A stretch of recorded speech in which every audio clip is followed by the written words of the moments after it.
안녕하세요. 닥톡 네이버 지식인 상담한의사 조혜영입니다. 10살 아들의 틱 증상이 지속되고 있어 고민이시네요.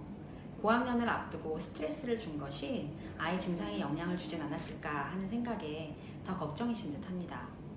틱장애의 원인은 명확하게 하나로 밝혀져 있지는 않지만 유전적 요인과 환경적 요인이 복합적으로 작용하여 나타나는 것으로 여겨지고 있습니다. 유전적인 요인이 있는 상태에서 스트레스가 가미가 된다면 당연히 특증상이 나타날 수 있죠. 하지만 나 때문에 그런 것은 아닐까 하는 죄책감을 가지기보다는 틱에 대해 정확히 알고 현재 아이 상황을 파악해서 아이에게 도움이 될 수 있는 조치를 취해 주시는 것이 중요합니다. 우리 아이의 경우에 8개월 전부터 증상이 나타났고 코 찡긋, 목을 움직이는 운동틱에다가 킁킁거리는 음성틱까지 진행이 되고 있어 잠시 지나가는 증상이라기보다는 틱 장애로 진단을 내릴 수 있는 상태가 여겨집니다.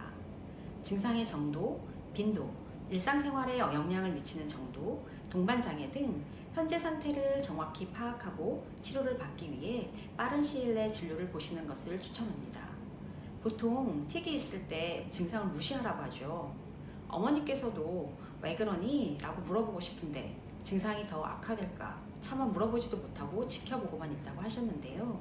아이는 엄마의 그런 시선을 느끼고 있을 가능성이 높습니다. 말로 표현하지 않아도 무심결에 드러나는 행동이나 은연중에 느껴지는 시선에서 전달되는 것이 많기 때문입니다. 틱장애는 비교적 예후가 양호한 질환입니다. 틱장애 중에 심한 경우라고 하는 뚜렛 장애의 경우에도요.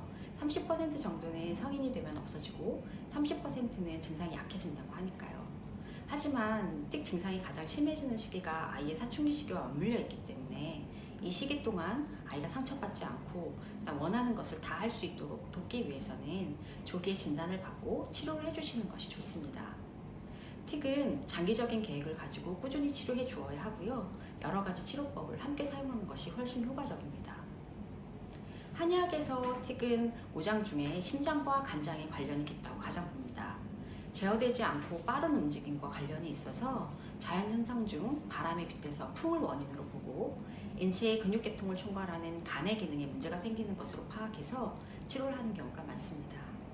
감정이나 스트레스의 영향을 많이 받기 때문에 인체의 전반적인 기능과 정신적인 면을 통솔하는 심 역시 관련이 깊다고 보지요. 심의 화를 가라앉히고 심신을 안정시키는 치료법과 간의 풍을 가라앉히고 근육의 떨림을 개선하는 치법을 사용하게 됩니다. 이러한 한약 복용과 함께 증상 조절을 위해 침, 뜸, 부항, 추나요법, 아로마 마사지 등 다양한 치료 방법을 사용하게 됩니다. 병원에서의 치료와 더불어 일반적으로 틱 증상을 완화시키는 데 도움이 될 수 있는 생활 습관을 유지하는 것도 중요합니다. 보통 틱은 오전보다는 오후에 피곤할 때 증상이 심해집니다. 충분한 휴식을 취해 주셔야 합니다.